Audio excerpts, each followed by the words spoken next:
everyone, and welcome to Journey with the Kellers. My name is Amanda Keller, and today we are back in the Keller kitchen. Now today I'm not actually using a recipe.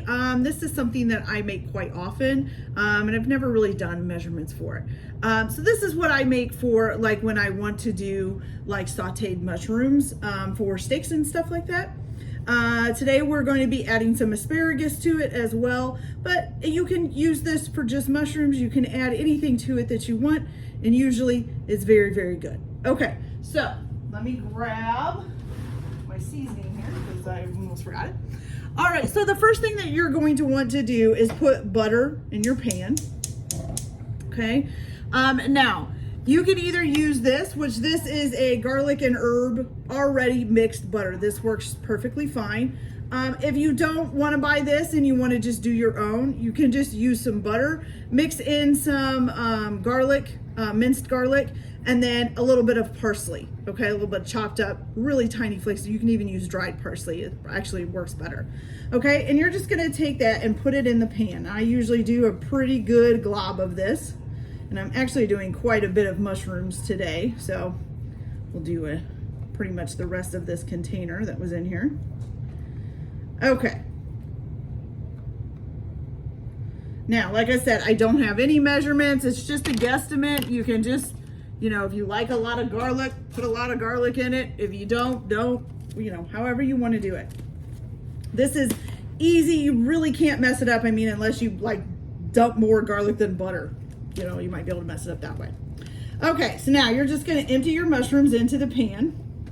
Now, as you should know, or as you might know, I should say, mushrooms usually shrink as they're cooking. Now, depending on what vegetable you're cooking, I'm cooking asparagus, which usually you don't want asparagus to get too soft. You want it to stay kind of crunchy, whereas for mushrooms, it's the opposite. You do want them to get kind of soft, and they kind of make like a little sauce for you to use on stuff.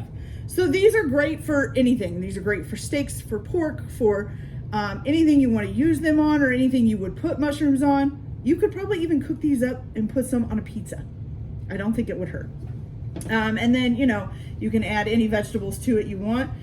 Just be aware, like I am right now, this pan may not be big enough to fit all of this in it, but we'll try. All right, so what you're gonna do is you're going to keep cooking these. Make sure that they all get coated with the butter, so stir them up real good. Okay, and once you've got them pretty good and coated, which they're starting to get here, the butter kind of all over them. Now what you're gonna do now is you're going to take some Lowry salt. Now, you can use any seasoning you want.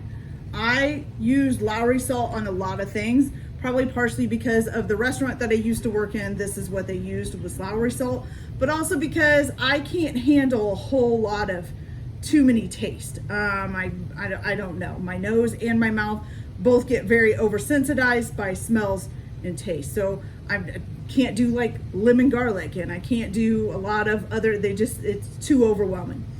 But for some reason, I can't do Lowry salt. So I would shake some Lowry salt on here. If you have another seasoning that you like, you can put that on there, whatever you want. And I do use quite a bit of the Lowry's, okay? All right, and so you're just gonna cook this up until the mushrooms start to soften.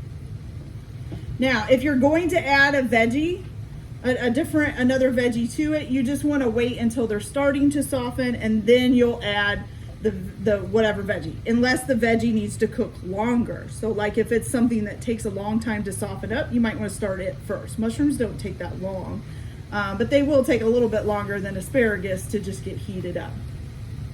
Okay, so then once you, for me for asparagus, so once these are starting to soften up a little bit, then we'll add the asparagus, and we're just going to keep mixing these up and getting them nice and good. You can also add to this, if you would like, is some like a little bit of white wine.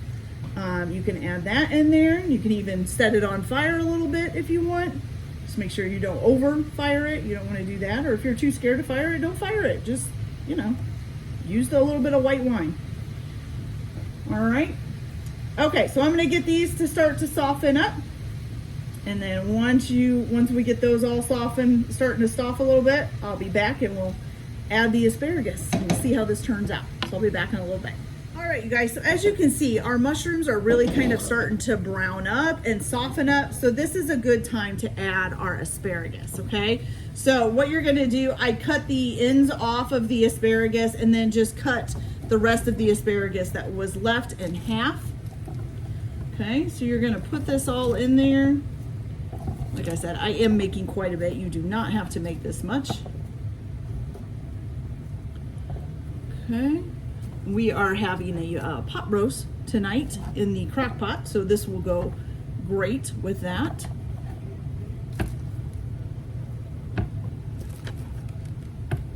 All right, so let's get those added in, and then you're going to stir those in, try to get them as mixed in as possible. Now, usually asparagus, when you're cooking it, you just want to cook it until it turns like a brighter green. You don't want it to get super soft on the inside. You want it to kind of keep that crunchy taste to it for, you know, like cooking it on the stove anyways.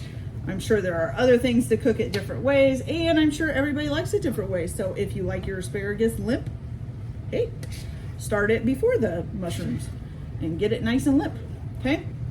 All right, so now once you've got them all stirred in there, I am gonna go ahead and add some more Lowry salt, which now I'm going to have to buy more. That's okay. And then you can also, which that was almost out, so I think I'm just gonna add some salt and pepper to this too. Okay. They're already starting to smell good.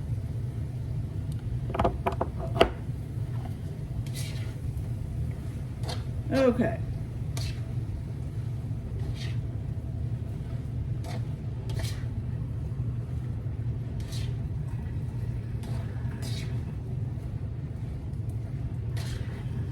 Okay, so you're just gonna get that all nice and done up. Cook it for as long as you want. You know, usually you want the mushrooms to be pretty soft, and then your asparagus just to be turning bright green if you're adding asparagus, or you know, whatever veggie. You know, cook it to how you like it. All right, so let's go ahead and give one of these mushrooms a try, because that's my favorite. My husband likes asparagus. I love the mushrooms. All right. Woo, hot, hot, hot. Woo, okay.